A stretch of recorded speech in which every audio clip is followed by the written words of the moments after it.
junker red ved juletid. Ching chang ching lutilej. Og ring ham da ved sneen hvid. Ching chang ching lutilej. Welcome to Totes, the Topic of the Episode show. It's the weekly show where we give you a topic to talk about, and then you talk about that topic to us, and then we tell you what you told us about that topic. Exactly. This week's topic is what makes games hold up. We talk about retro games a lot. We talk about backwards compatibility a lot. I'm a fan of retro gaming, but there's this point where you hit a wall where it's harder to play the game for various reasons, or people will say, oh, it doesn't hold up for X, Y, and Z.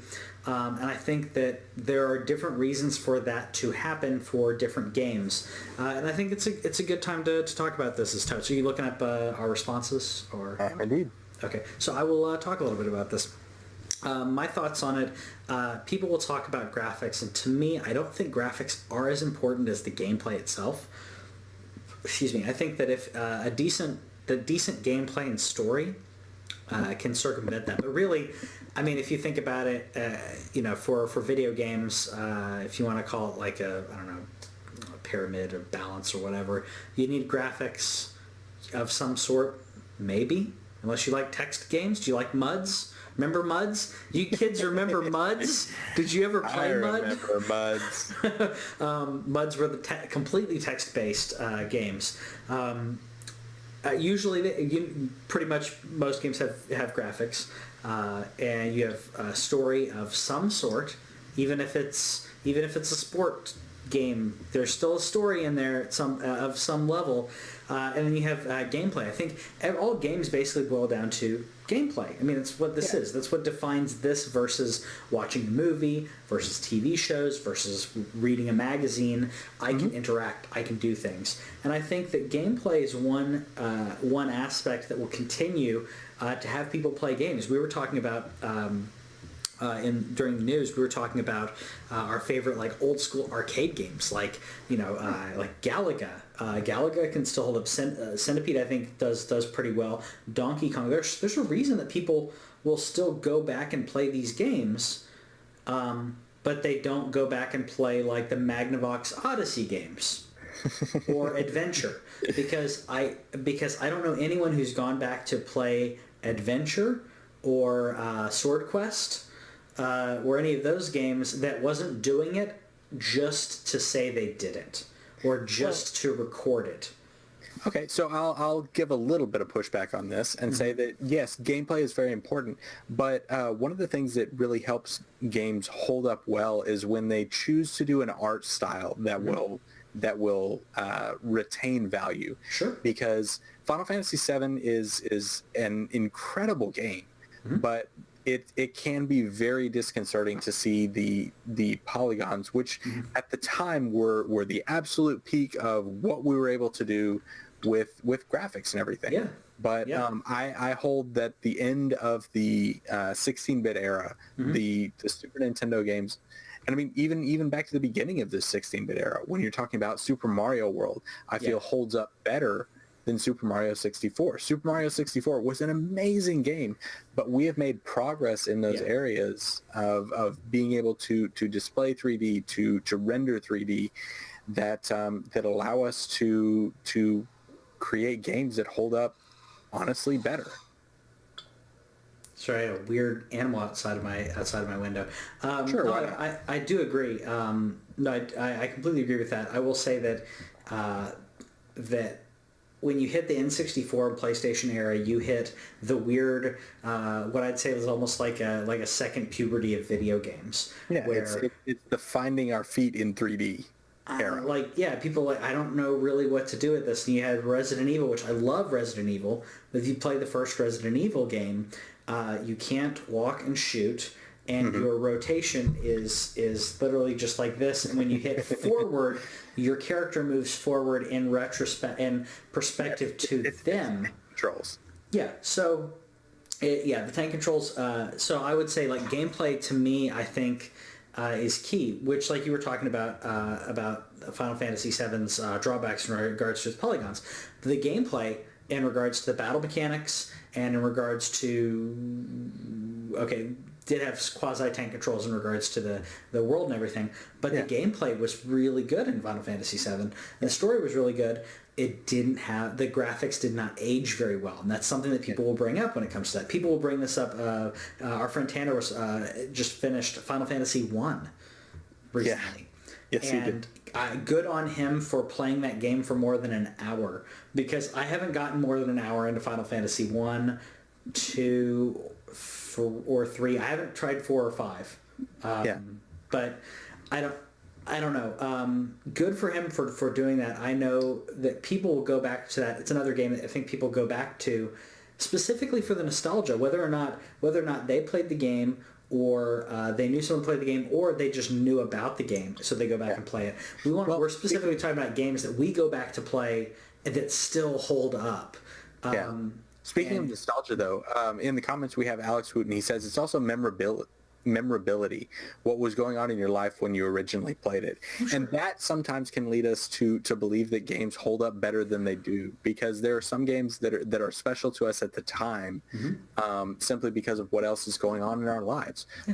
I would say that Journey is going to hold up for years, because it's not it is a gorgeous game.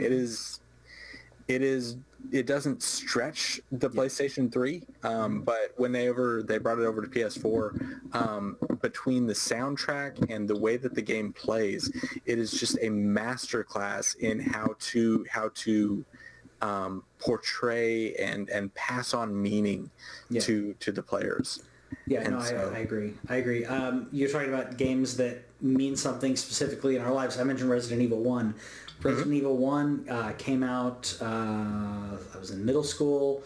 I was really getting into like horror movies, and that worked. That Parasite Eve, and there are other games that I played during that time. Parasite Eve was great. Parasite Eve was an amazing game. But like, if I go back and play the first Resident Evil game, it is very hard to get into now. It didn't age as well.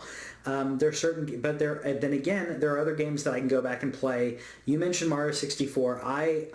That's an argument for another day. I still think Mario 64 is great, and I love Mario 64. Mario 64 is great, but what I'm saying is that it doesn't hold up as well as Super Mario World. Sure. But I will say that when I play like Ocarina of Time or Majora's Mask, I feel like those still hold up very well, because it nailed Z-targeting. It nailed so many things in regards to gameplay. Yes, the graphics are very limited, but it's amazing what they did for what they were doing in a cartridge-based game at that time is actually pretty amazing in regards to the vastness. There are certain games that don't hold up at all, and I wish that they did, because yes, this is partially nostalgia, but I love, if you've watched or listened to the show before, you know that I played, I grew up playing DOS games when I was like 3, 4, 5 years old, and like King's Quest 3, King's Quest 5, because Space that's a Quest. good game for a 5-year-old. Oh yeah, it was. I mean, I've told people this before. I learned how to read, write, type playing video games. And because when you have to use a text parser to do anything in a video game, and you're playing that in Bard's Tale on DOS, you have to read.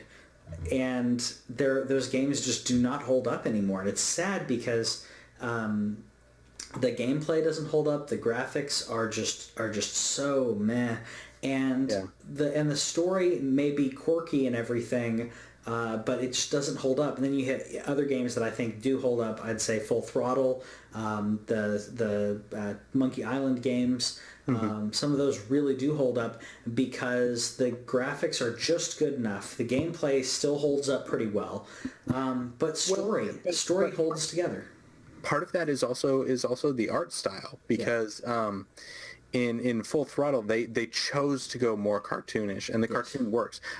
Also in the comments we have Laura Burdett. She says, I've tried to play old PC games, and on newer computers it glitches so bad it ruins the gameplay. And so there are some games that are literally unplayable now, just because of the way that they do that. And I'm going to run through some comments real quick. Sure. We have Andrew Jacobs. He says, I will still play the original Toe Jam and Earl. Still just as fun.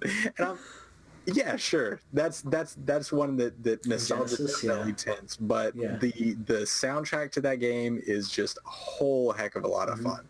fun.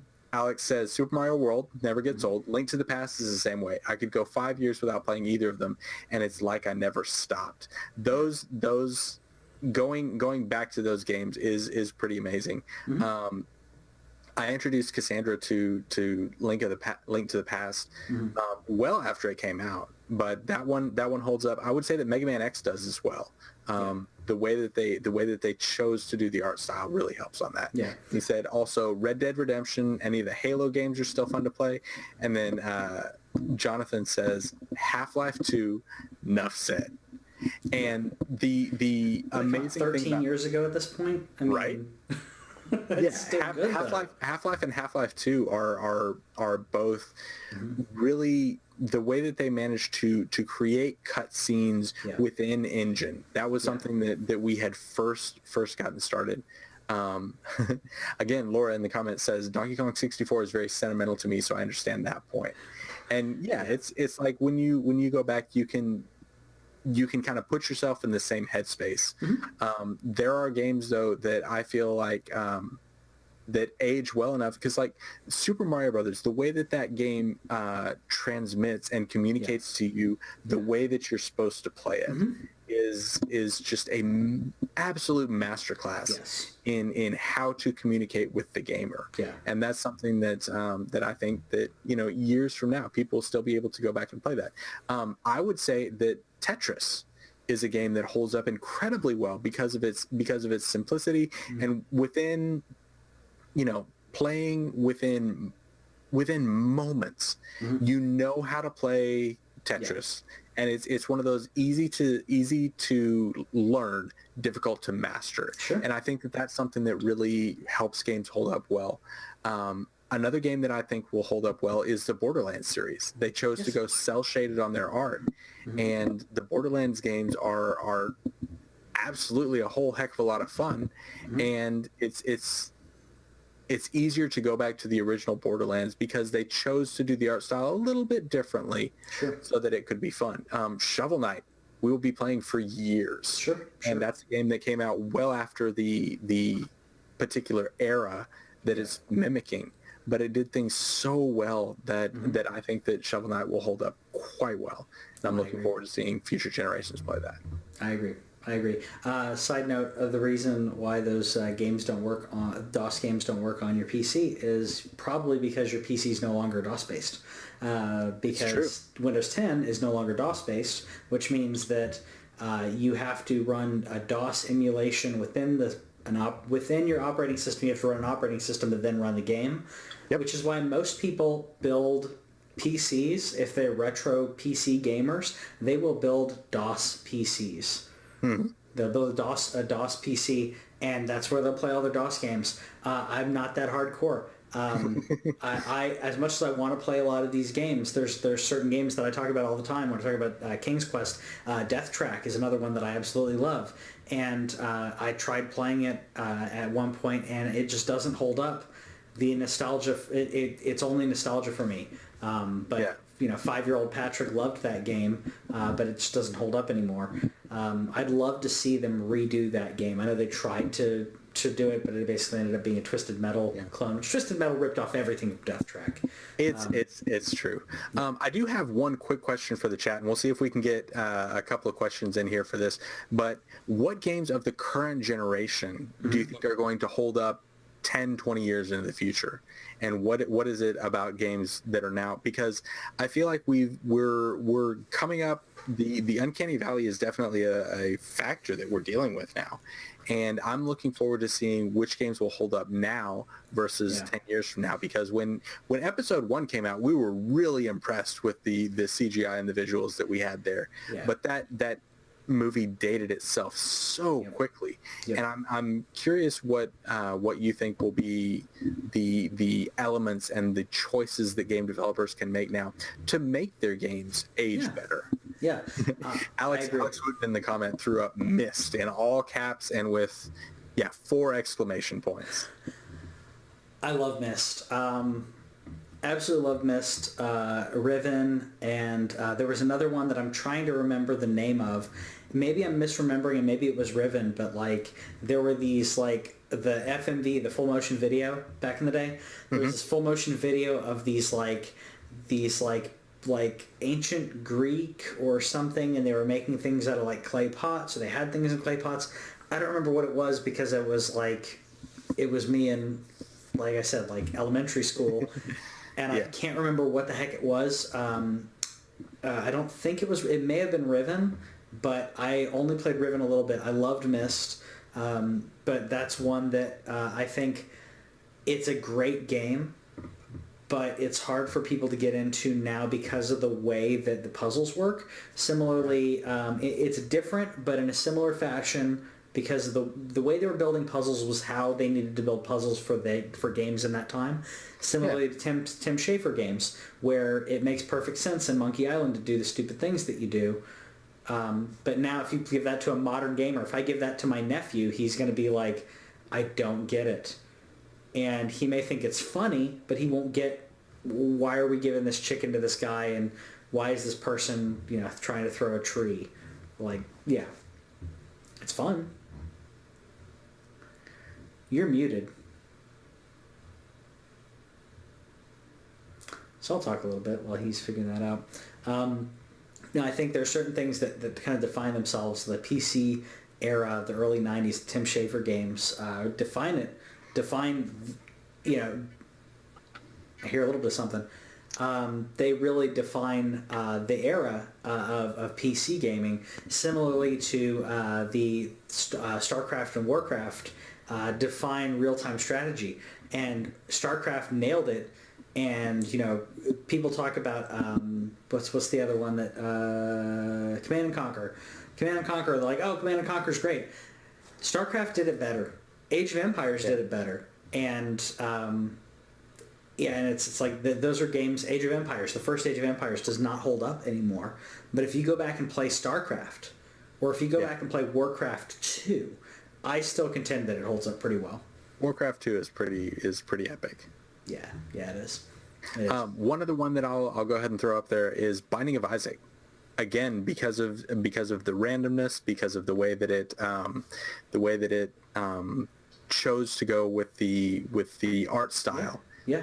I think that game's going to hold up because art style, gameplay, it again.